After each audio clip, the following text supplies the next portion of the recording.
लोकसभेत नारी शक्ती वंदन अधिनियम, महिला आरक्षण आणि त्यास जोडून आणलेल्या परिसीमन विधेयकावर चर्चा दरम्यान खासदार राजाभाऊ वाजे यांनी सरकारवर अत्यंत रोखठोक आणि आक्रमक भाषेत टीका करत सभागृहात खळबळ उडवून दिली. महिला सक्षमीकरणाच्या मुद्द्यावर ठाम समर्थन देतानाच सरकारने महिला आरक्षणाला परिसीमन प्रक्रियेशी जोडल्याबद्दल त्यांनी तीव्र नाराजी व्यक्त केली. गूळ लावून चटका देण्याचा हा प्रकार आहे, अशा शब्दात त्यांनी सरकारच्या भूमिकेवर प्रहार केला. पाहुयात खासदार वाजे नेमकं काय म्हणाले. अध्यक्ष महोदय, आज मी या सभागृहात मांडलेल्या 131व्या घटनादुरुस्ती विधेयक 2026 आणि डिलिमिटेशन विधेयक 2026 वर माझे विचार मांडण्यासाठी उभा आहे. सर्वात आधी मी या देशातील करोडो माता भगिनींच्या राजकीय सक्षमीकरणासाठी असलेल्या महिला आरक्षणाच्या संकल्पनेला पूर्ण पाठिंबा देतो. नारी शक्ती वंदन अधिनियमाद्वारे महिलांना संसदेत आणि विधानसभामध्ये 33% आरक्षण मिळणे हा त्यांच्या हक्काचा लढा आहे. पण अध्यक्ष महोदय, आज सरकार ज्या पद्धतीने हे आरक्षण परिसीमनच्या अटीशी जोडून मांडत आहे ते पाहून मला गूळ लावून चटका देण्याची मन आठवते. अध्यक्ष महोदय, सरकारने या विधेयकात स्पष्टपणे म्हटले आहे की महिला आरक्षण हे केवळ नवीन जनगणना प्रसिद्ध झाल्यानंतर आणि त्यानंतर होणाऱ्या परिसीमन प्रक्रियेनंतरच लागू होईल. माझा प्रश्न असा आहे की जर सरकारची नियत साफ असेल तर आज असलेल्या 543 जागावरच हे आरक्षण का दिले जात नाही? महिलांच्या आरक्षणाला जनगणनेचा आणि परिसीमनाचा चक्रव्यूहात का अडकवले जात आहे?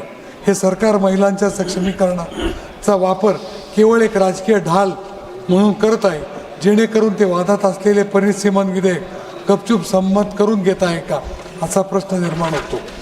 अध्यक्ष महोदय, मी या परिसीमन विधेयकाला कडाडून विरोध करतो. या देशाच्या इतिहासात पाहिलं तर आपल्याला समजेल की 1971च्या जनगणनेनंतर लोकसंख्येच्या आधारावर जागा वाढवण्यावर बंदी घालण्यात आली होती. त्यानंतर 2001मध्ये 84व्या घटनादुरुस्तीने ही बंदी 2026 पर्यंत वाढवण्यात आली. त्यामागचे कारण अत्यंत महत्त्वाचे होते.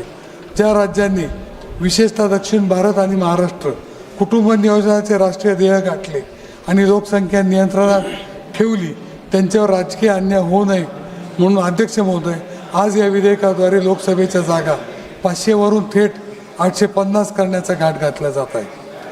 जर लोकसंख्या हाच एकमेव निकष लावला तर ज्या राज्यांची लोकसंख्या वाढली, उदाहरणार्थ उत्तर प्रदेश, बिहार, त्यांना संसदेत जास्त प्रतिनिधित्व मिळणार आहे.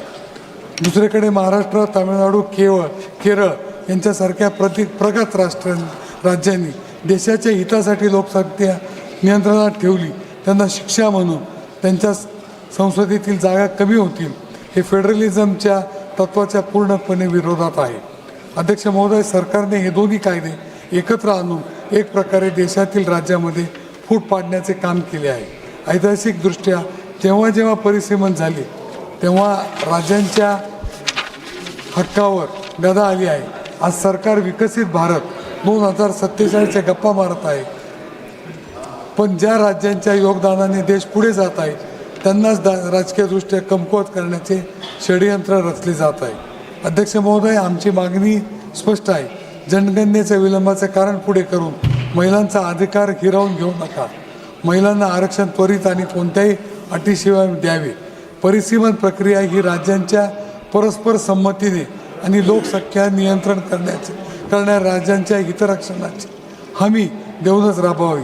शेवटी मी इतकेच म्हणेन की जेव्हा महिलांना राजकीय हक्क देण्याची वेळ आली तेव्हा सरकारने त्यांना भविष्यातील एक अनिश्चित प्रक्रियेत जाळ्यात अडकून त्यांची फसवणूक केली.